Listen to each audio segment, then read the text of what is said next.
The Mughal Empire. Babur. The history of Mughal Empire begins with Babur, that is, during 1526 to 1530. The conquest of Samarkand forced Babur to move to Hindustan.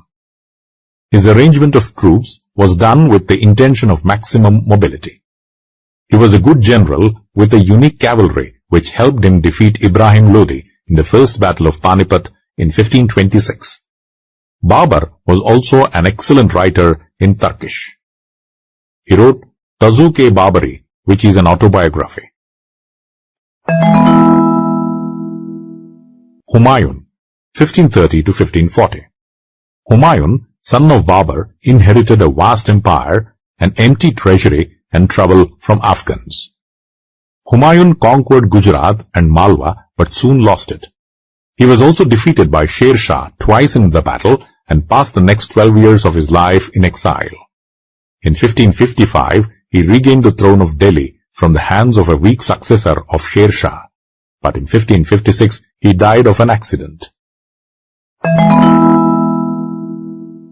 Akbar, 1556 to 1605. Mughal Empire reached its zenith during Akbar's time. Akbar was only 13 when he came to the throne. Akbar's first conflict was with the Afghan general Hemu. The second battle of Panipat in 1556 took place between Bairam Khan and Hemu.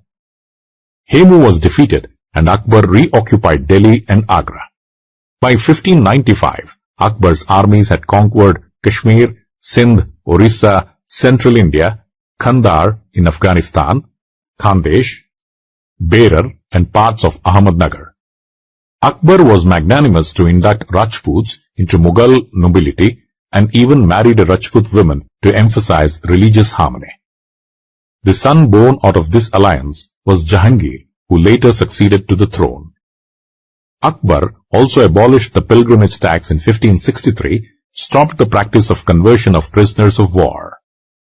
Akbar organized the nobility and his army by means of the Mansabadari system. Every officer was called Mansab. They were assigned land instead of cash payment. The taxes from these lands was his salary. Only Rajput Mansabdars were given extensive rights of residence, land revenue. Akbar instituted a new system called Dhashala, which demanded 1/3 of the average crop produce as revenue. Organization of government during Akbar's time. Akbar divided the empire into 12 subhas. Every subha was divided into sarkars and each sarkar was divided into parganas.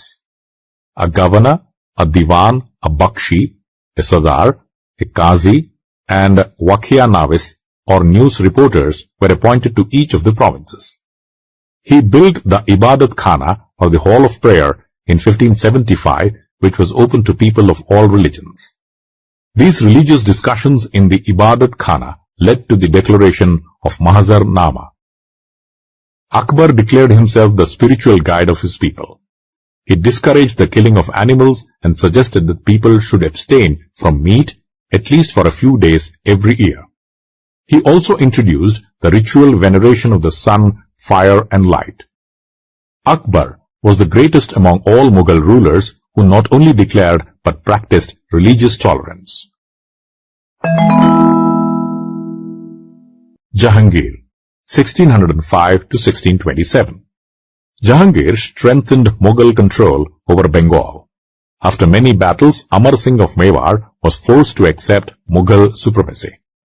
Jahangir continued his father's policy of matrimonial alliances with Rajput princes. Towards the end of his reign, Jahangir had to deal with the rebellion of Shah Jahan, his son. Jahangir fell ill for a long time, during which he ruled the empire. The Mughal Empire became more vulnerable to attacks from Central and Western Asia. Persian art and culture acquired great prestige at his court. Shah Jahan, 1628 to 1658. On his succession to the throne, Shah Jahan put down revolts in Bundelkhand and the Deccan. He annexed Ahmednagar in 1633 and signed peace treaties with Bijapur and Golconda in 1636. Shah Jahan had recovered Kandahar from the Iranians in 1638 but lost it again. Shah Jahan's failing health started a war of succession amongst his 4 sons. In 1657, Aurangzeb, his 3rd son, emerged the victor after defeating Dara Shikoh at the Battle of Dharmat. Shah Jahan was imprisoned in the Agra fort by Aurangzeb till his death in 1666. Aurangzeb, 1658 to 1707. Aurangzeb became a well-known Mughal emperor for his long rule of orthodox type. He ruled for almost 50 years. During his long reign, the Mughal Empire reached its territorial climax, which stretched from Kashmir in the north to Jinji in the south and from the Hindu Kush in the west to Chittagong in the east. Aurangzeb spent most of his time putting down revolts by Marathas of the Deccan. Points. Babur started the Mughal rule in India by winning the first battle of Panipat. Babur's son Humayun succeeded Babur and died of an accident in 1556. Humayun's son Akbar was the greatest among all Mughal rulers, under whom the empire reached its cultural and territorial zenith. Akbar's son Jahangir consolidated Bengal and remaining parts of Rajasthan.